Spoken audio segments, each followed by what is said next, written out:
Thank you for the opportunity. Dick Jensen from Omaha, a fellow Nebraska University supporter.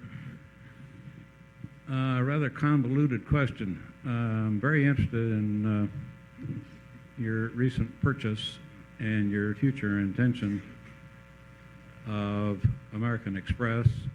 And as I understand the company, I know it's a rather involved and complicated and rather expansive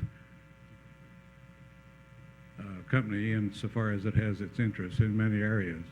I know one of which, of course, is the credit card, but there is also the major part of the organization of IDS and others that I don't even know about.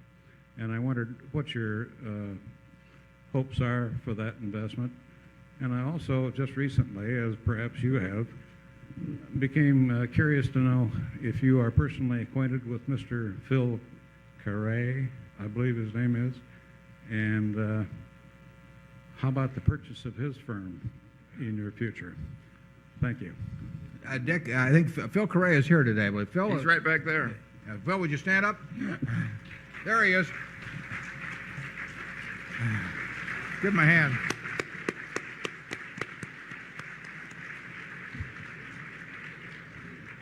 Phil is 98. I first met him in 1952, 43 years ago.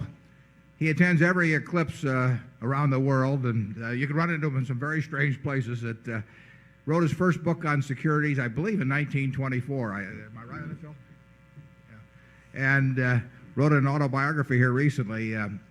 Probably the greatest long-term investment record in this country's history.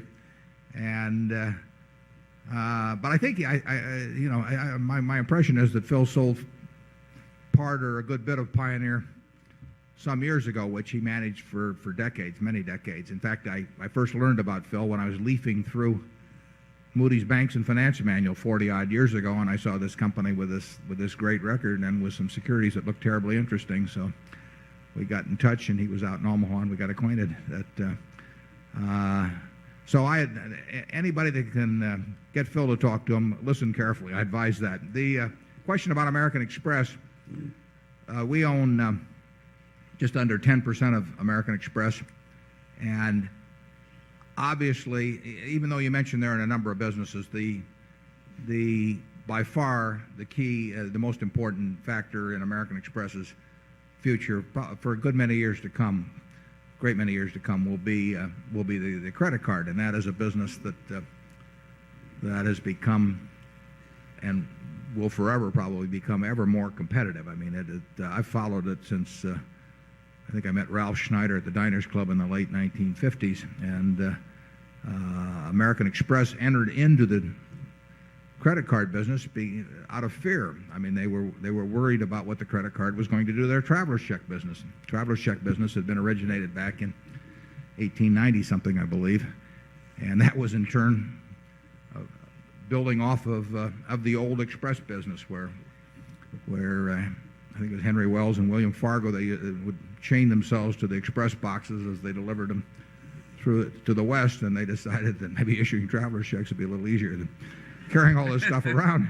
So the traveler's check was evolved out of the express business, and the credit card business with American Express arose out of fear of what particularly Diners Club at the time. They were all terrified of Diners Club, which got the jump on everybody, and they became enormously successful with it. And the American Express card, as you know, had a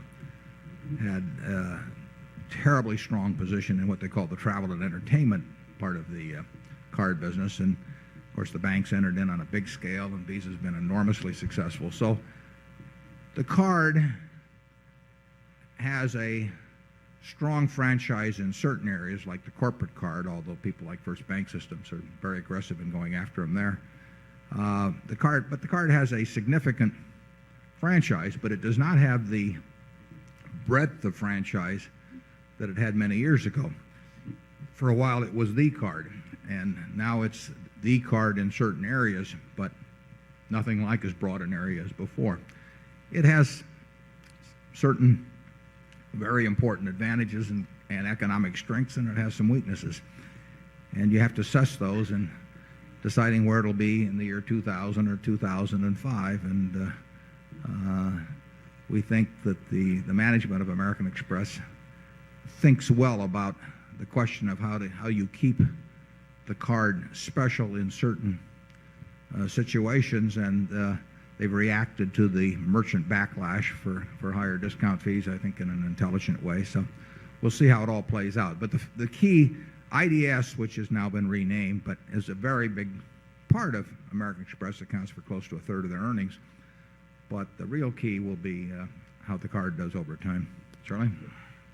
Nothing to add. Zone 5?